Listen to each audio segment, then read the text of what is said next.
আমি আর আমার বান্ধবী বিনু, আমরা দুজনেই সেই নার্সারি থেকে বন্ধু। আমাদের স্কুল কলেজ সব একসঙ্গে কেটেছে। 2016 সালে আমরা একসঙ্গে গ্র্যাজুয়েশন কমপ্লিট করি। তো গ্র্যাজুয়েশন কমপ্লিট হলে আমরা দুই বান্ধবী মিলে ঠিক করি যে আমরা কাছে পিঠে কোনো একটা জায়গা থেকে ঘুরে আসব, কিন্তু কোথায় যাব তা ঠিক করতে পারিনি। তো এমন সময় বিনুই প্রথম বলে উঠল, চল পুরী থেকে ঘুরে আসি। পুরী গেলে সমুদ্রে স্নান হবে, আবার জগন্নাথ দেবের দর্শন হবে। না, বিনু কথাটা খারাপ কিছু বলেনি, ওর কথাটা আমার মনে গেঁথে গেল। তাই আমি বাড়ি ফিরে মা বাবাকে বুঝিয়ে ওনাদের পারমিশন নিয়ে নিলাম। ওদিকে বিনুও ওর বাড়ি থেকে পারমিশন নিয়ে নিল। ব্যাস, আমরা এবার এক নির্দিষ্ট দিনে শ্রী জগন্নাথ এক্সপ্রেসে চড়ে বসলাম এবং ট্রেনের টাইম অনুযায়ী ভোর 4:30 আমরা পুরীতে পৌঁছে গেলাম। আমরা যেহেতু আগের থেকে কোনো হোটেল বুক করে রাখিনি, তাই আমি আর বিনু একটা অটো ভাড়া করে হোটেল খোঁজার উদ্দেশ্যে বেরিয়ে পড়লাম। আমরা চাইছিলাম লোকালয় থেকে একটু নির্জন আর একটু সস্তার হোটেল। আসলে ভিড়ভাড় আমাদের কারোরই পছন্দ নয়। আর সস্তার হোটেল খুঁজছি এ কারণেই, কারণ ফালতু ফালতু রুম ভাড়ায় বেশি টাকা দেওয়ার থেকে ওই টাকাটা পেটে খেলে কাজে দেবে। তো যাই হোক, সর্বদার পেরিয়ে বেশ কিছুটা দূরে নির্জন হোটেলগুলো দেখতে থাকলাম। যেই হোটেলের রুম পছন্দ হচ্ছে সেই হোটেলের ভাড়া পছন্দ হচ্ছে না, আবার যেই হোটেলের ভাড়া পছন্দ হচ্ছে তো সেই হোটেলের রুমই পছন্দ হচ্ছে না। কি যে মুশকিলে পড়েছি তা কি আর বলবো। সস্তা যে হোটেলগুলো পাচ্ছি সেগুলোর বেশিরভাগই বাথরুম নোংরা, এতটাই নোংরা যে দেখেই বমি চলে আসবে। এদিকে অনেক ঘুরেও মনের মতো আর হোটেল পাচ্ছি না। ওদিকে অটোওয়ালাও অধৈর্য হয়ে পড়ছে। না, শুধু অটোওয়ালা নয়, বিনুও অধৈর্য হয়ে পড়ছে। সে যাক, অটোওয়ালা আমাকে এবার বলে উঠল, ম্যাডাম, এই আমার লাস্ট। এই হোটেলে যদি আপনাদের পছন্দ না হয় তাহলে কিন্তু আমি আপনাদের সঙ্গে আর যাবো না, আপনারা অন্য অটো দেখে নেবেন। যাই হোক, আমরা এবার যে হোটেলটা গেলাম ওই হোটেলটার মোটামুটি সব ঠিকঠাকই ছিল। তবে ওই হোটেলের লোকেরা বলে উঠল, দেখুন, আপনারা যেরকম ভাড়ার রুম চাইছেন ওই রকম রুম একটাই আছে, রুম নাম্বার 8। তবে একটাই সমস্যা, ওই রুমের বাথরুম আপনারা ব্যবহার করতে পারবেন না। অবশ্য এই জন্য আপনাদের অসুবিধা হবে না, কারণ আপনাদের রুমের বাইরে একটা কমন বাথরুম আছে, আপনারা ওই বাথরুমটা ব্যবহার করতে পারবেন। আমি এবার বলে উঠলাম, কেন বাথরুম ব্যবহার করতে পারবো না কেন?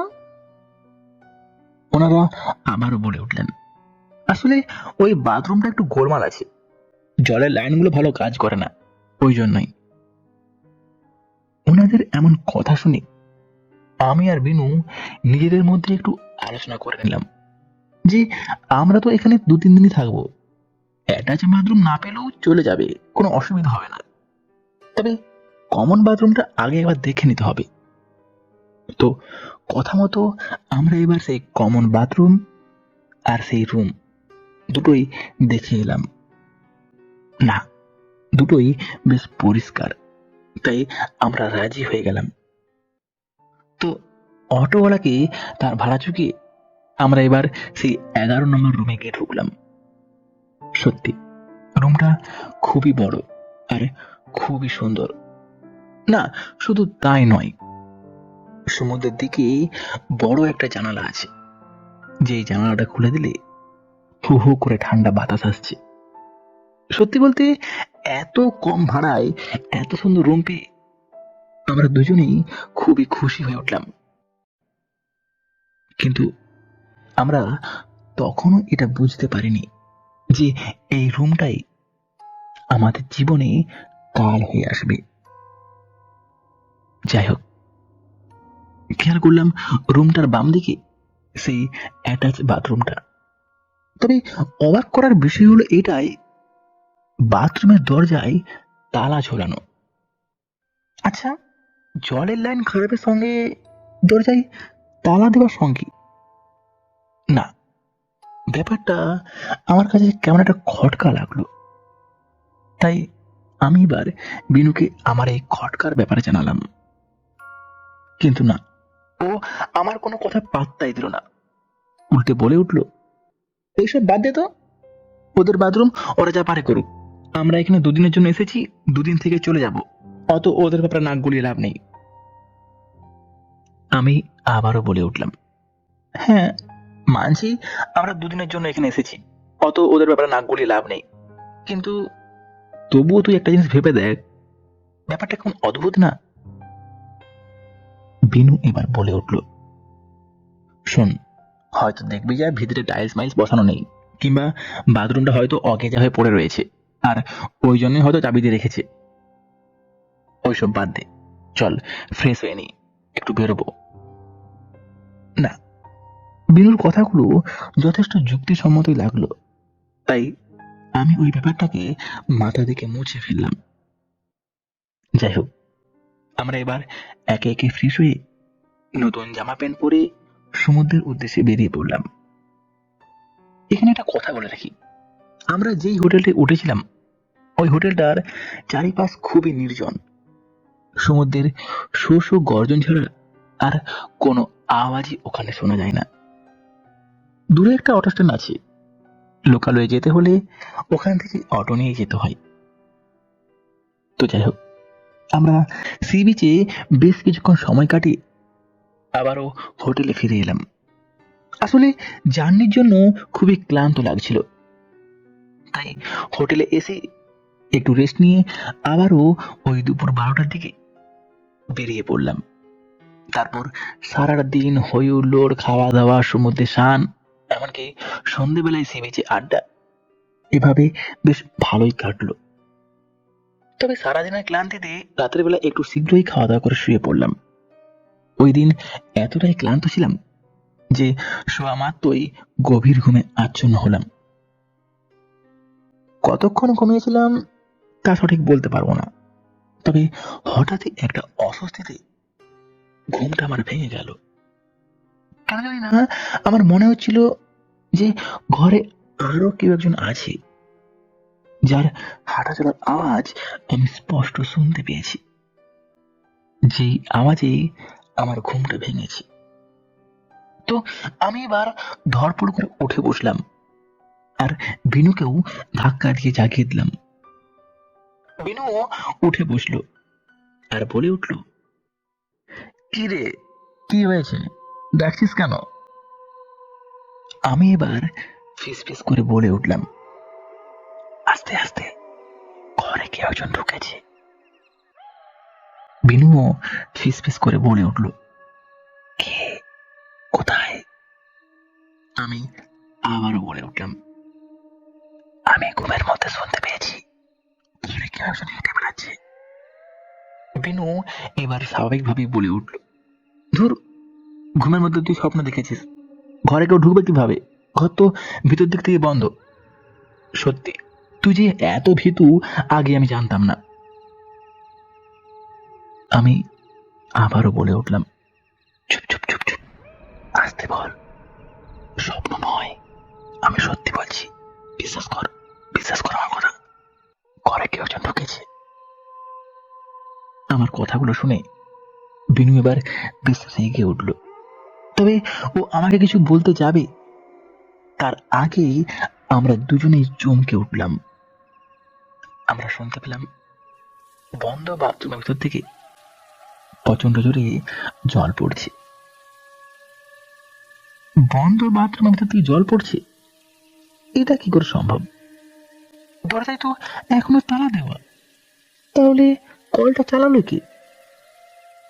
এই যে হোটেলের লোকেরা বললো যে জলের লাইনে গোলমাল আছে, আচ্ছা এই জন্য কি এমন হচ্ছে? আমি এবার বিনুকে বলে উঠলাম, কি ব্যাপার বলতো? বিনু সেই একই কথায় বলে উঠল, সেটাই তো রে, কিছুই তো বুঝে উঠতে পারছি না। এইভাবেই দেখতে দেখতে প্রায় মিনিট 15-20 কেটে গেল। জল একটানা পড়েই চলেছে। এমন সময় বিনুই আমাকে বলে উঠল, আরে কলটা তো বন্ধ করতে হবে, না হলে জলে তো সব ভেসে যাবে। আমি এবার বলে উঠলাম, কিভাবে বন্ধ করবি? দরজায় তো তালা দেওয়া। চল রিসেপশনে যাই, রিসেপশনে কেউ না কেউ তো থাকবে, ওদেরকে বলে তালাটা খুলে কলটা বন্ধ করাই। বিনু এবার বলে উঠল, ঠিকই বলেছিস, চল তাই চল। তো কথা মতো আমরা রিসেপশনে গেলাম, কিন্তু না, ওখানে কাউকে দেখতে পেলাম না। কি আর করব, আবারও রুমে ফিরে এলাম। এদিকে জলের স্পিড তখন আরো বেড়ে গেছে। বিনু এবার আমাকে বলে উঠল, চল তালাটা ভেঙে ফেলি। আমি এবার বলে উঠলাম, তালা ভাঙবি? কিন্তু কি দিয়ে ভাঙবি? বিনু আবারও বলে উঠল, দাঁড়া, বারান্দায় একটা লোহার রড পড়ে আছে, ওটা নিয়ে আসি, ওটা দিয়ে চেষ্টা করব। এই বলে বিনু বারান্দা থেকে একটা লোহার রডকে নিয়ে এলো। তারপর তালার যে অংশটা দরজায় আটকানো, ওইখানে রডটাকে ঢুকিয়ে জোরে একটা মোচড় দিতেই তালাটা খট করে আওয়াজ করে খুলে গেল। সত্যি এত সহজে তালাটা যে ভেঙে যাবে তা আমরা ভাবতেই পারিনি। যেন তালাটা নিজে থেকেই ভাঙার অপেক্ষায় বসেছিল। যাই হোক, দরজাটা খুলতেই আমরা যা দেখলাম তা হলো ভীষণ সুন্দর ঝকঝকে একটা বাথরুম। দেওয়াল ও মেঝেতে সুন্দর টালি বসানো, নানা রকমের কল, কোমোড, প্যান সবই আছে। শুধুমাত্র একটা কলের মুখ খোলা, আর সেই কল থেকেই জলটা পড়ছে। তো বিনু এবার ভিতরে গিয়ে সেই কলটাকে বন্ধ করে দিল আর বলে উঠল, দেখছিস হোটেলের লোকগুলো কেমন বদমাস, এত সুন্দর বাথরুম থাকতেও বাথরুমটাকে চাবি দিয়ে রেখেছে আর কমন বাথরুমটা ইউজ করাচ্ছে। শোন, এখন থেকে আমরা এই বাথরুমটা ইউজ করব, হোটেলের লোকদেরকে কিছু বলার দরকার নেই।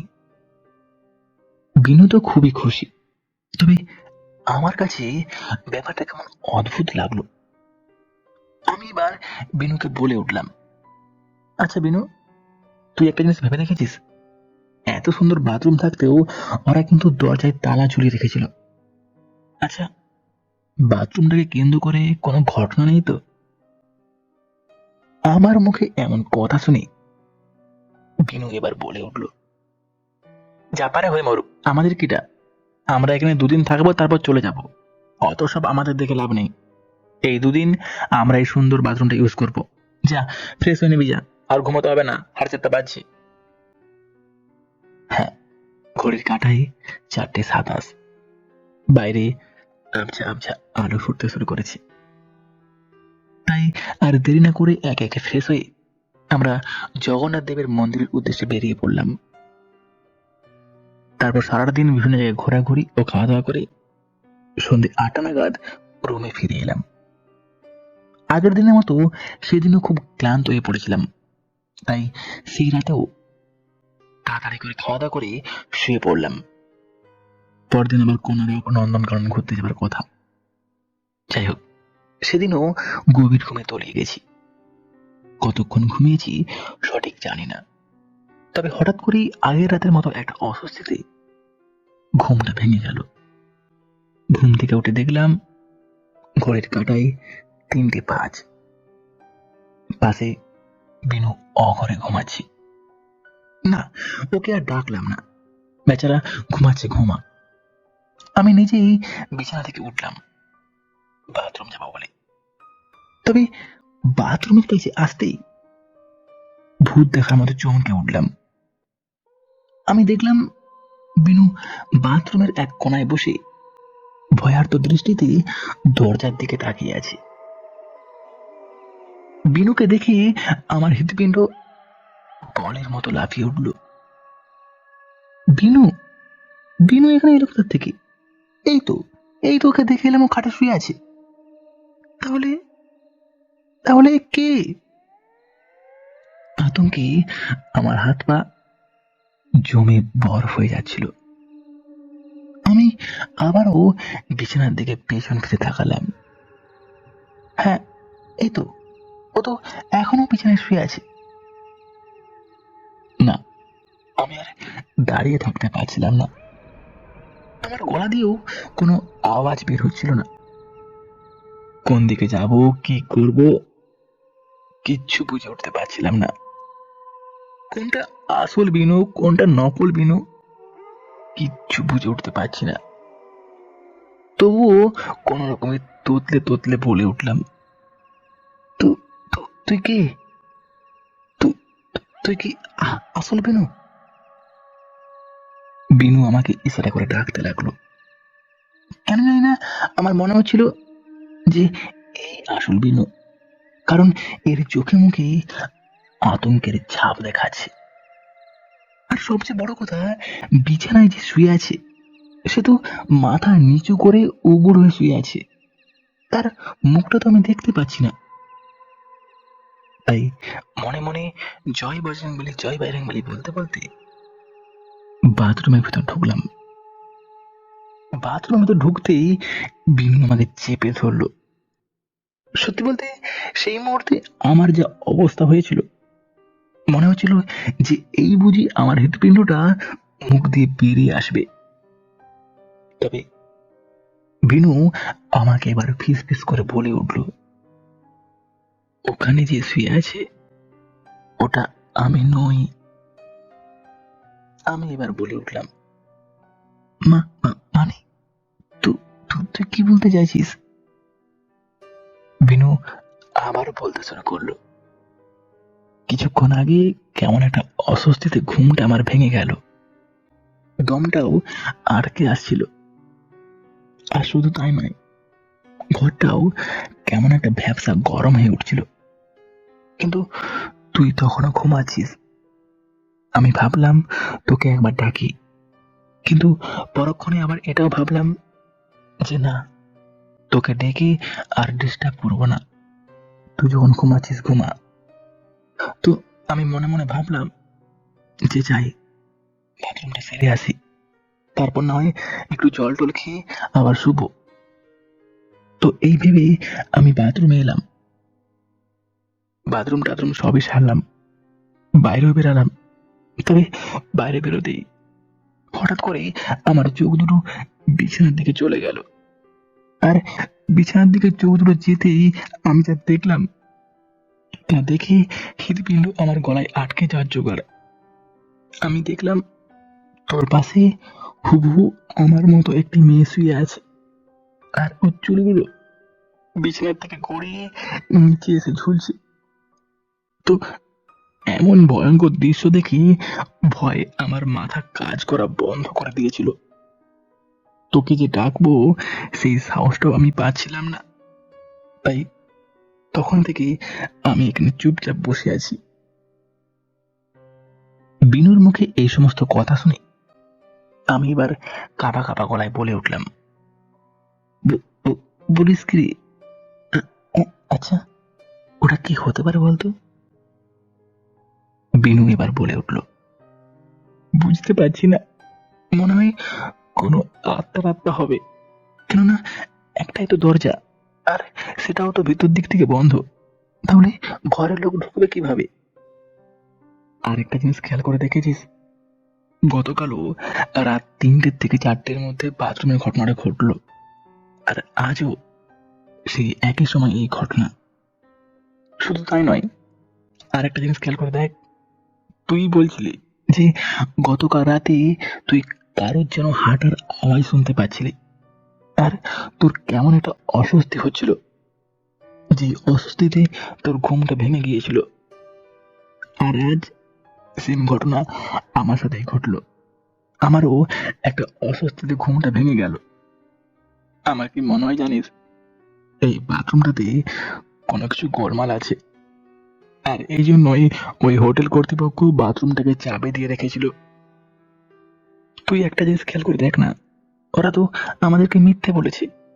ওরা বলেছে যে বাথরুমের জলের লাইনটা খারাপ, বাথরুমে জল পড়ে না। কিন্তু কই, কোনো খারাপ কিছু দেখতে পাচ্ছিস? প্রত্যেকটা কলই চালু আছে, প্রত্যেকটা কল থেকে জল পড়ছে। বিনুর এমন কথাই আমি তো আরো বেশি ভয় পেয়ে গেলাম। তাই আমি এবার বলে উঠলাম, তাহলে তাহলে আমাদের তো এখানে থাকাটা আরো বেশি বিপজ্জনক। আমাদেরকে তো এখনই বাথরুম থেকে বেরোতে হবে, নয়তো আমাদের সাথে খারাপ কিছু ঘটে যেতে পারে। বিনু এবার বলে উঠল, হ্যাঁ, তুই ঠিকই বলেছিস, চল এখান থেকে বেরিয়ে পড়ি।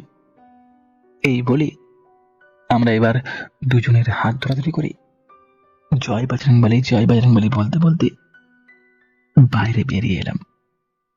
কিন্তু এ কি, কই বিছানাতে কেউ তো নেই, কিন্তু এটা কি করে সম্ভব? আমাদের দুজনের দেখা একসঙ্গে ভুল হয় কি করে? আমরা এবার অবাক দৃষ্টিতে একে অপরের মুখের দিকে চাওয়াচাওয়ি করতে লাগলাম। আর ঠিক তখনই খাটের নিচ থেকে একটা অদ্ভুত আওয়াজ আসতে শুরু করলো। আওয়াজটা অনেকটা জোরে জোরে শ্বাস ফেলার মতন। তো ওই আওয়াজ শুনে আমরা এবার রীতিমতো ঘামতে শুরু করলাম। তবুও মনের মধ্যে অদম্য সাহস নিয়ে ভয়ে কাঁপতে কাঁপতে খাটের নিচে উকি দিলাম। আর খাটের নিচে উকি দিতেই আমরা যা দেখলাম তা দেখে আমাদের রক্ত হিম হয়ে গেল। আমরা দেখলাম একটা বিভৎস ভয়ঙ্কর মহিলা খাটের নিচে শুয়ে আছে, যার মুন্ডুটা ঘাড়ের উপর থেকে একদিকে হেলে গেছে, জিভটা অল্প বেরিয়ে এসেছে, আর চোখ দুটো ঠিকরে বাইরে বেরিয়ে গেছে। সে যে কি ভয়ঙ্কর দৃশ্য তা বলে বোঝাতে পারবো না। না, এখানেই শেষ নয়। ওই মেয়েটি তার হাতের একটা আঙুল তুলে ইশারা করে বাথরুমের দিকে তাকাতে বলল। আমরাও তার কথা মতো বাথরুমের দিকে তাকালাম। আর বাথরুমের দিকে তাকাতে আমাদের গলা দিয়ে বিকট চিৎকার বেরিয়ে এলো। আমরা দেখলাম ওই মেয়েটা বাথরুমের সিলিং এ যে রডের আংটাটা আছে, ওই আংটার সাথে গলায় দড়ি দিয়ে ঝুলছে, আর ওর ঘাড়টা একদিকে পুরো হেলে গেছে, আর ওর জিভ ও চোখ বাইরে বেরিয়ে এসেছে। এদিকে আমাদের চিৎকারের আওয়াজ শুনে হোটেলের বেশ কিছু লোক আমাদের দরজার সামনে এসে উপস্থিত হয়েছে। তারা আমাদের দরজায় ধাক্কা দিচ্ছে আর বলে উঠছে, কি হয়েছে, কি হয়েছে আপনাদের? আপনারা এরকম চিল্লাচিল্লি করছেন কেন? দরজা খুলুন, আমরা বাইরে দাঁড়িয়ে আছি। বাইরের লোকের গলার আওয়াজে একটু সাহস পেয়ে দৌড়ে গিয়ে দরজাটা খুললাম। ওনারাও হুড়মুড় করে ঘরে ঢুকে পড়লেন। তবে ওনারা ঘরে ঢোকার সাথে সাথে সেই নারী মূর্তিটা অদৃশ্য হয়ে গেল। এদিকে এই সমস্ত কাণ্ড কারখানায় আমি আর বিনু তখনও ঠকঠকিয়ে কাঁপছি। ওদিকে আমাদের এমন কাহিল অবস্থা দেখে ওনারা আমাদেরকে জিজ্ঞাসা করে উঠলেন, কি হয়েছে, আপনাদেরকে এরকম নার্ভাস দেখাচ্ছে কেন? আমরা এবার সব কথা ওনাদেরকে খুলে বললাম। ওনারাও আমাদের সমস্ত কথা বিশ্বাস করলেন। তারপর ঘরের চারপাশ, বাথরুম, এমনকি খাটের তলা, প্রত্যেকটি জায়গা ভালো করে দেখতে থাকলেন। কিন্তু না, ওনারা কিছুই দেখতে পেলেন না।